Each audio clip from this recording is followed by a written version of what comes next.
চক্ষু উনার নাই, আজকে উনার শুধু রয়েছে অন্তরের চক্ষু। এই অন্তরের চক্ষু দিয়ে উনি চলতেছেন। যে যার আপনার দুই চক্ষু নাই, সে আপনার গুনার কাজে কিভাবে লিপ্ত হবে? আমি কিন্তু উনাকে বড় করার জন্য বলতেছি না, আমার যতটুকু মনে হয়েছে আমি আমার ক্ষুদ্র জ্ঞান দিয়ে আমি বলি, নিঃসন্দেহে আমি আইসা বাজার জিয়ারত করেছি।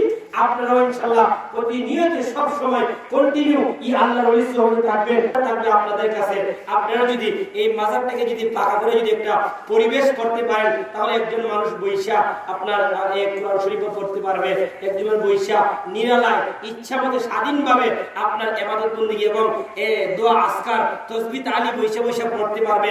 ওলি আউলিয়াদের দরবারে গিয়া আপনি যতই কান্নাকাটি করবেন, আপনার মুর্দা কলব আল্লাহ পাক রব্বুল আলামিন ওলিদের নেক নজরে আল্লাহ আপনার জিন্দা করে দিবে। আল্লাহু আকবার বলেন।